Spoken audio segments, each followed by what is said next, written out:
എനിക്ക് ഏറെ പ്രിയമുള്ളവരെ, വായനാരംഭത്തിലേക്ക് എല്ലാവർക്കും സ്വാഗതം. ശ്രീമതി ഇന്ദിരാകൃഷ്ണൻ എഴുതിയ ഒരു ജന്മത്തിൽ പല ജന്മങ്ങൾ എന്ന നോവലിൻ്റെ 9ാമത് ഭാഗത്തിലേക്ക് ഞാൻ നിങ്ങളെ ഹാർദമായി സ്വാഗതം ചെയ്യുന്നു.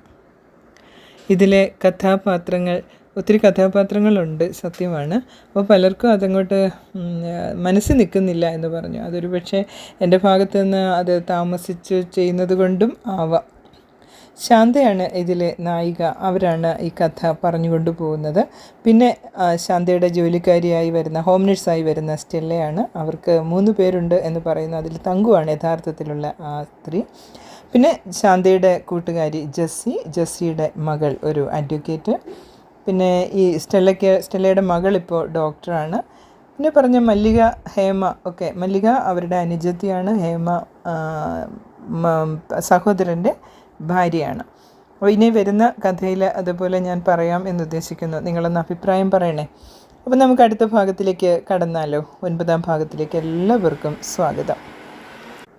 വാതിലടച്ച് തഴുതിട്ട് മല്ലികയുടെ അടുത്ത് ചെന്ന് കിടന്നു. ഇനി ആരും പെട്ടെന്ന് വരുന്നുണ്ടാവില്ല.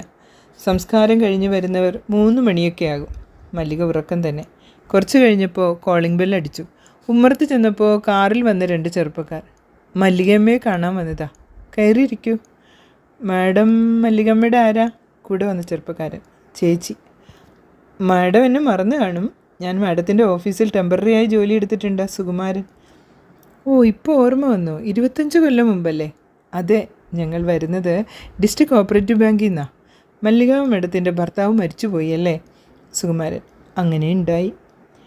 കഴിഞ്ഞ ആഴ്ച അവരുടെ മകൻ സോമനാഥൻ്റെ ഫാദറിൻലോ വന്നിരുന്നു. സോമനാഥൻ ലോൺ എടുത്ത ഒറ്റ പൈസ തിരിച്ചടച്ചിട്ടില്ല. ജപ്തിയാണ്. അത് 10 ദിവസം ഇട കൊടുക്കണം. അയാൾ അടച്ചു തീർത്തോളാം. സ്ഥലം അദ്ദേഹത്തിൻ്റെ മകളുടെ പേരിലാക്കി ഒരു പുതിയ ലോൺ സാങ്ഷൻ ചെയ്യണമെന്നും പറഞ്ഞു. ഇന്ന് വിളിച്ചിരുന്നു. ഗോപിനാഥ മേനോൻ മരിച്ച വിവരം പറഞ്ഞ്. സൂയിസൈഡാണ്, പത്രക്കാരെ വിളിച്ച് പറയും എന്നൊക്കെ ഭീഷണിപ്പെടുത്തി. പത്രക്കാരും ചാനലുകാരും എന്തെങ്കിലും കാരണം കിട്ടാൻ കാത്തിരിക്കുകയില്ലേ? ഞാൻ കുറച്ച് അവധി എങ്ങനെയെങ്കിലും വാങ്ങിത്തരാം.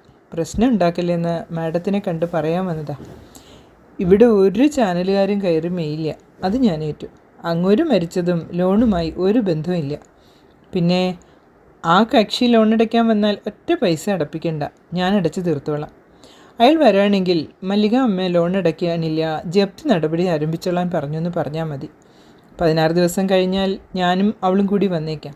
വിവരം സോമനോട് പോലും പറയണ്ട. മല്ലികയെ കാണണമെന്ന് നിർബന്ധമുണ്ടോ? അവൾ ഉറങ്ങുകയാണ്. ഞാൻ വിവരം പറഞ്ഞോളാം. പത്രക്കാരെ നിയന്ത്രിക്കാൻ ഞങ്ങൾക്ക് പറ്റില്ല. ചാനലുകാർ ഈ പടിക്കകത്ത് കയറില്ല. ഞാൻ ഏറ്റു. അവർ തൊഴുതുകൊണ്ട് ഇറങ്ങിപ്പോയി. പോയി കഴിഞ്ഞപ്പോഴാണ് ഓർത്തത്, സുകുമാരനോട് ഒരു ലോഗ്യം പറഞ്ഞില്ല. പോട്ടെ. അകത്ത് ചെന്നപ്പോൾ മല്ലിക ഉണർന്നിരിക്കുന്നു. ആരാ വലിയേച്ചി വന്നത്? ബാങ്കിൽ നിന്നാ. നിൻ്റെ മോൻ്റെ ബന്ധുക്കാരൻ നായർ വിളിച്ചു പറഞ്ഞു അത്രേ, ഗോപിനാഥൻ തൂങ്ങി മരിച്ചു, ബാങ്കിൻ്റെ ജപ്തി നടപടി കാരണമെന്ന്. ചാനലുകാർ വന്ന് പ്രശ്നം ഉണ്ടാക്കില്ലയോ എന്ന് വിചാരിച്ച് മാനേജർ വന്നതാ.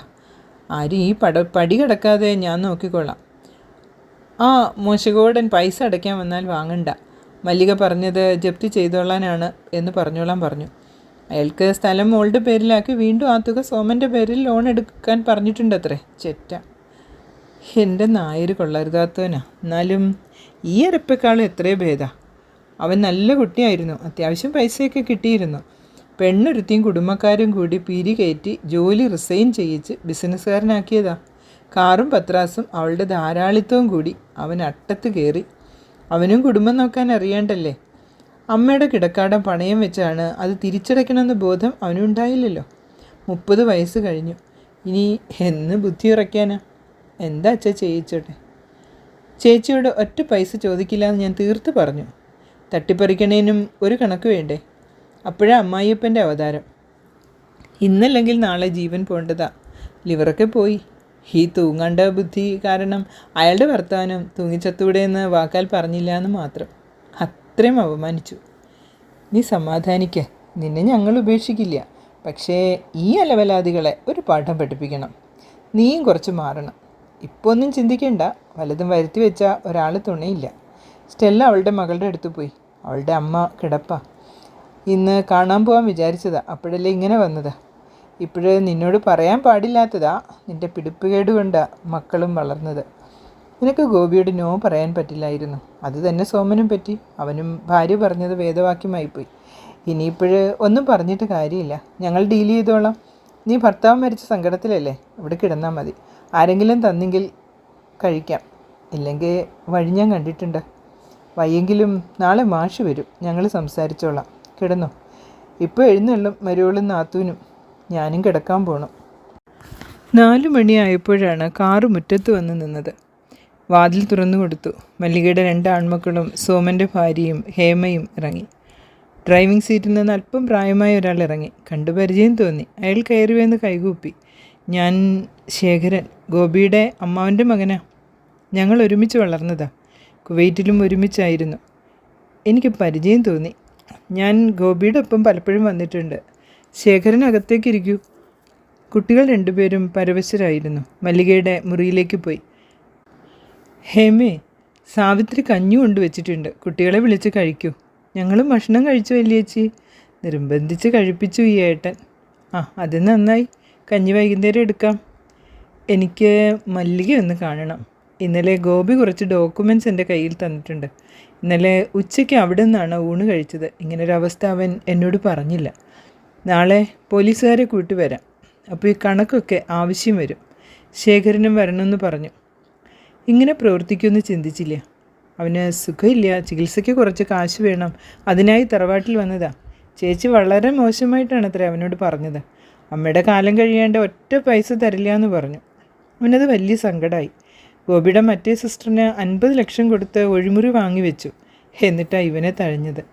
എനിക്കറിയാം. ആ വീട് വെച്ചതും അച്ഛൻ പെമ്മക്കളുടെ കല്യാണത്തിന് പണയം വെച്ച വീട് ജപ്തിക്ക് വന്ന കാലത്ത് കടം തീർത്തതും ചേച്ചിയുടെ മോളുടെ കല്യാണം നടത്തിയതും മക്കളെ പഠിപ്പിച്ചതും ഒക്കെ ഗോപിയാണ്. അവൻ്റെ ജോലി പോയപ്പോൾ ചേച്ചി അവരെ ഓടിച്ചു വിട്ടു. ഇപ്പോൾ പറയേണ്ടത് ഗോപിയുടെ അമ്മയും പോയി. തള്ളയ്ക്ക് നല്ല സ്നേഹമായിരുന്നു മോനെ. ഗോപിയുടെ അച്ഛനുള്ള കാലത്തും അവരെ വില വെച്ചില്ല. മൂത്ത മകള് കാര്യക്കാരിയായപ്പോൾ അവർക്ക് മിണ്ടാനും സ്വാതന്ത്ര്യം ഇല്ലാണ്ടായി. അവരുടെ മനസ്സിൽ സങ്കടം കാരണോ എന്തോ ഗോപിയുടെ ചിത കത്തിത്തീരും മുമ്പ് അവരുടെ ജീവനും പോയി. നാളെ സംസ്കാരമുള്ളൂ. കൊച്ചുമക്കൾ വരികയായിരിക്കും. ഓഹോ, അങ്ങനെയുണ്ടായോ? ഞാൻ മല്ലികയെ വിളിക്കാം. മല്ലികയുടെ അടുത്ത് ചെന്നപ്പോൾ മക്കൾ 2 അമ്മയുടെ കാല് പിടിച്ച് കരച്ചിൽ. ശ്രദ്ധിക്കാനേ പോയില്ല അവരെ. മല്ലികയെ, ശേഖരൻ നിന്നെ കാണണമെന്ന് പറഞ്ഞു. ഒന്ന് വാ. അവൾ എഴുന്നേറ്റു. കൈ പിടിച്ചാണ് തളത്തിലേക്ക് കൊണ്ടുപോയത്. സെറ്റിയിലിരുത്തി. എൻ്റെ അടുത്ത് ഇന്നലെ വന്നിരുന്നു. ചികിത്സയ്ക്ക് കുറച്ച് പണത്തിനായി വന്നതാണ് തറവാട്ടിൽ എന്നാണ് പറഞ്ഞത്. ഈ പാസ്ബുക്കുകളൊക്കെ കയ്യിൽ തന്ന് കണക്കെല്ലാം കാണിച്ചു തന്നു. അല്ലാതെ തന്നെ എനിക്കറിയാം അവൻ്റെ സമ്പാദ്യം മുഴുവൻ ചേച്ചിക്കാണ് അയച്ചിരുന്നതെന്ന്. അന്ന് പലവട്ടം ഉപദേശിച്ചതാണ്. എന്തെങ്കിലും കരുതാതെ മുഴുവൻ ചേച്ചിക്ക് അയക്കല്ലേ എന്ന്. ഇന്ന് പോലീസിനെയും കൂട്ടി വരാം, ശേഖരനും വരണം, ഇതിവിടെ സൂക്ഷിക്കൂ എന്ന് പറഞ്ഞേൽപ്പിച്ചതാണ്. ഇങ്ങനെ ചിന്തിക്കുമോ? ഇത് സൂക്ഷിച്ചോളൂ. അതിൽ 2 ലെറ്ററുകളുടെ ഫോട്ടോസ്റ്റാറ്റ് ഉണ്ട്. അവൻ പഞ്ചായത്ത് പ്രസിഡൻറ്റിനും പോലീസിനും എഴുതിയ എഴുത്തുകളുടെ. നിങ്ങളുടെ ഏട്ടൻ ഫോട്ടോസ്റ്റാറ്റ് എടുത്ത് തന്നതാ. ഞാൻ പോണു. വരാം ഒരു ദിവസം. ഒരു കവർ മല്ലിക ഏൽപ്പിച്ച് അദ്ദേഹം മടങ്ങി. മല്ലിയേച്ചിയെ, ഞാൻ പൊയ്ക്കോട്ടെ, പിന്നെ വരാം. ഹേമ അടുത്തു വന്നു. ശരി. ഹേമ വെറും കൈയുമായി വന്നാൽ മതി. കണ്ണോക്കൊന്നും ഈ വഴിക്ക് കൊണ്ടുവന്നേക്കരുത്. ശരി. ഹേമ നീരസത്തോടെ ഇറങ്ങിപ്പോയി. മല്ലിക തിരിച്ച് മുറിയിലേക്ക് പോയി. എടാ സോമ, നിൻ്റെ ബന്ധുക്കളോട് പറഞ്ഞോളൂ, ആരും ബന്ധുത്വം നടത്താൻ കണ്ണോക്കുമായി ഈ വഴി വരണ്ടാന്ന്.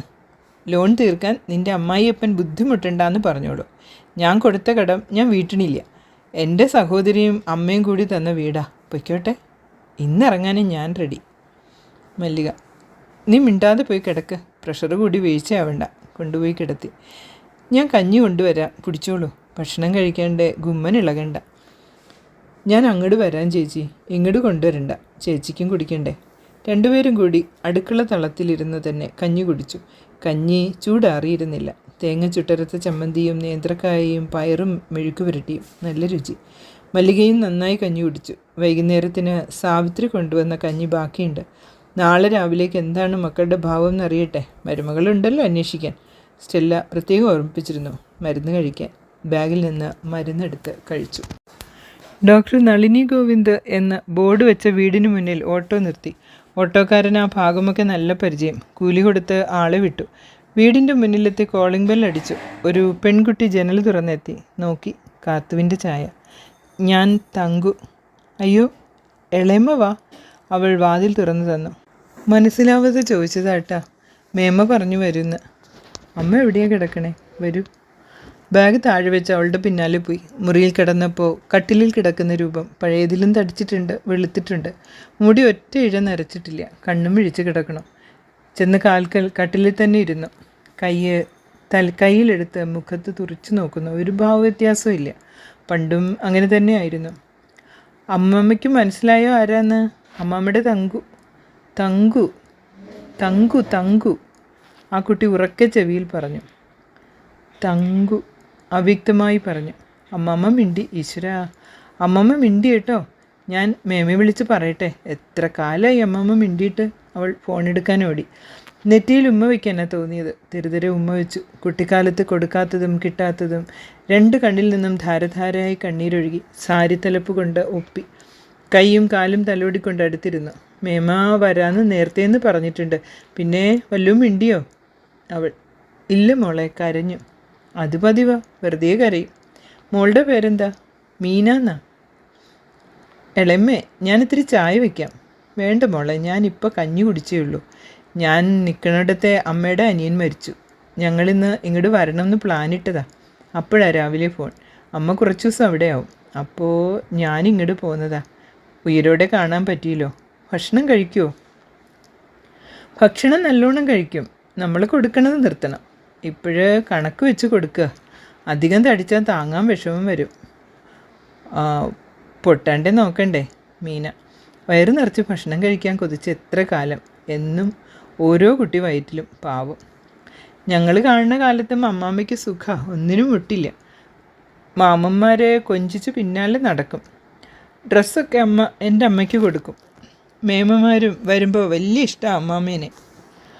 അമ്മ നിങ്ങളുടെ കുട്ടിക്കാലത്തെ കുടുംബത്തെ പട്ടിണിയും അച്ചാച്ചൻ്റെ തല്ലും പിടിയും അവിടുത്തെ അച്ചാമ്മയും ആയിട്ടുള്ള വക്കാണും ഒക്കെ കേൾക്കുമ്പോൾ ഞങ്ങൾ അത്ഭുതപ്പെടും. അമ്മയ്ക്ക് മാത്രം ടീച്ചറോടൊന്ന് ഭക്ഷണം കിട്ടുകൊണ്ട് പട്ടിണിയില്ല. അവിടെ വയറ് നിറച്ച് ഭക്ഷണം കഴിച്ച് കിടന്നുറങ്ങാൻ കിടക്കുമ്പോൾ അമ്മയ്ക്ക് സങ്കടാ. എൻ്റെ തായാദിയോള് മുഴുവൻ പട്ടിണിയല്ലയോന്ന് ഞങ്ങൾക്കൊന്നും സങ്കല്പിക്കാൻ വയ്യ. മീന. ഈ കിടക്കണ ദേവ് കുടിച്ച കണ്ണീര്. ഇങ്ങനെ പറയാൻ പറ്റില്ല. കരയാറില്ല. ഒക്കെ ഒക്കെ കുരക്കിലൊതുക്കും. ആ ശീലം തന്നെ എനിക്കും കിട്ടി. ഞാനും കരയാറില്ല ഏത് ദുരിതം വന്നാലും. ഇളയമ്മ ഒരു കസാലയിട്ടിരിക്കുക. എങ്ങനെ ഇരുന്നാൽ നടുവേദനിക്കേ ഉള്ളൂ. മീന കസാല കൊണ്ടിട്ടു. ആ വിളിയും കരച്ചിലും കഴിഞ്ഞു. അമ്മ വീണ്ടും നിർവികാരതയിലേക്ക് മടങ്ങി. കൈകാലുകൾ തടവിക്കൊണ്ട് അടുത്തിരുന്നു. എന്തൊരു ജീവിതമായിരുന്നു അക്കാലം. വയറ് നിറച്ച് ഭക്ഷണമുള്ള ദിവസങ്ങളില്ല. മര്യാദയ്ക്ക് വസ്ത്രങ്ങളില്ല. ഒരാളുടെ മുഖത്ത് സന്തോഷമില്ല. എന്തെങ്കിലും കാര്യം പറഞ്ഞ് വക്കാണമാവും അച്ചാമ്മയും അമ്മയും അച്ഛനും. ചെറിയ അച്ചാച്ചനും നല്ലോണം ചാരായം കയറ്റിയിട്ടാണ് വന്ന് കയറുക. അവരുടെ ബഹളം വേറെ. വലിയ അച്ചാച്ചൻ മാത്രം ഒരു ശല്യമില്ല. കിടപ്പാവും മുമ്പേ അങ്ങനെ തന്നെ ശാന്തൻ. ഇടയ്ക്ക് പഴനിക്ക് പോവാൻ നോമ്പെടുക്കും. പഴനിക്ക് പോവും. അമ്മയുടെ വീട്ടിൽ പോയ ഓർമ്മയേ ഇല്ല. അവിടുന്ന് ആരും വരാറുമില്ല. പാപ്പന്മാർ 2 ആളും വലിയ അച്ചാച്ചനെ പോലെ ആയിരുന്നു. പണിയെടുത്ത് കുടുംബം നോക്കും. അമ്മയുടെ കാലും കൈയും തലകൊണ്ടിക്കൊണ്ടിരിക്കുന്നതിനിടയ്ക്ക് പെട്ടെന്നൊന്ന് വിറച്ചു. ശക്തിയായി ശ്വാസം വലിക്കാൻ തുടങ്ങി. മരണത്തിന് മുമ്പുള്ള വലി പോലെ.